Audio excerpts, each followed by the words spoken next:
Back with our auto segment. This time we get you a review of the 2024 Mahindra XUV 3XO. A new name, but does it guarantee a new appeal for consumers? For many, the sub-4-metre SUV segment is the new entry point to car ownership.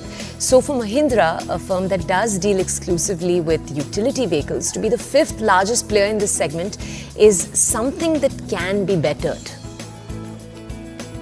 The XUV 300 has been a steady seller, but it's clear that a major shake-up was needed over here with Mahindra's line-up. They effectively, with the 3XO, it's effectively the mid-life update, if you can call it that, of the XUV 300, meant to be a shake-up over there. Overdrive colleagues cooked up this one.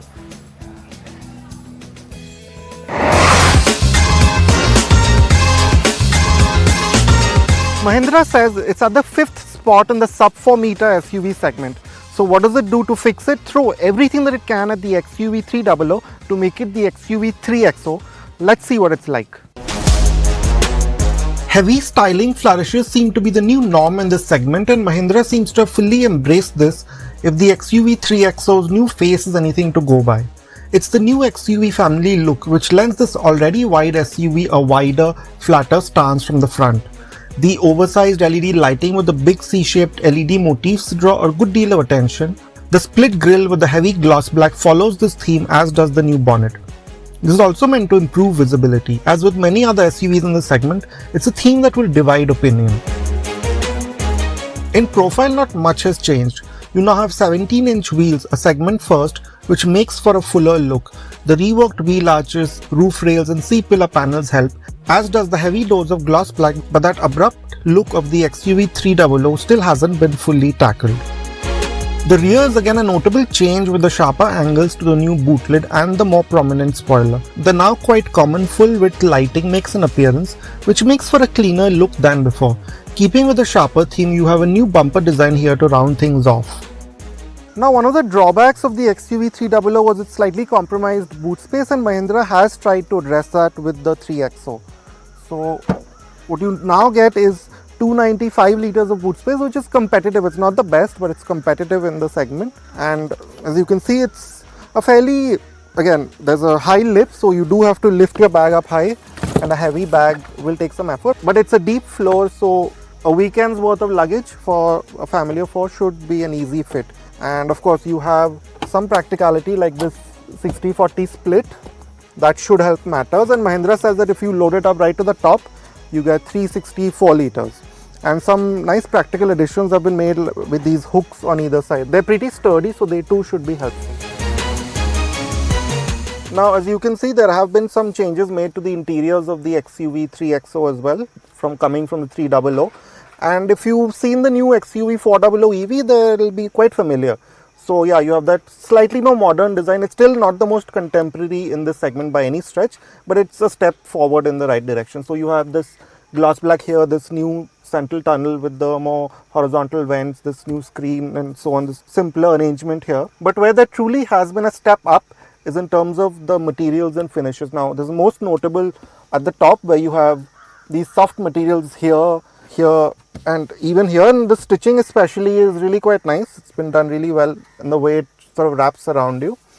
And the same goes for this new steering wheel. Again, it's been taken from the XUV 700, and you have these perforations here. It's a large wheel, so it's also pretty decent to hold. Now, some other nice bits are these new perforated seats. They are white, so they'll be very difficult to keep clean, but as they are right now, they're really quite nice. They're also pretty comfortable. There's a bit too much lumbar for my liking, but many people will probably like that. But that being said, there still could have been more improvements in terms of just lifting up the sense of premiumness in the cabin, and you get that thought because of these plastics in the lower half. They still have that slightly oldish sort of texture to it, which maybe could have been improved. But there's a good deal of practicality that's been thrown into this new sort of layout.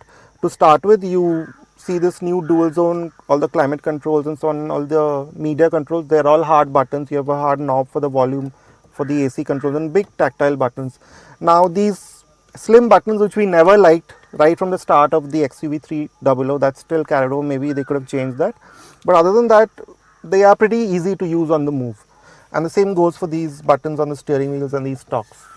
Now in terms of overall cabin practicality, you notice that this central tunnel, the new arrangement, doesn't have too many cubby holes. It's quite a shallow sort of space to just put for the wireless charger, that's there, and these cup holders here.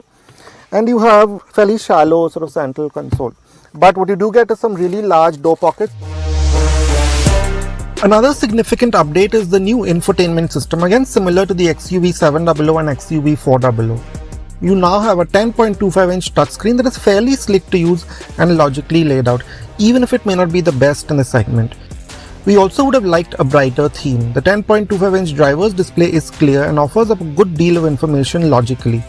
It's easy to toggle through menus, and you also have various layout options that make life easier and are quite rich feeling.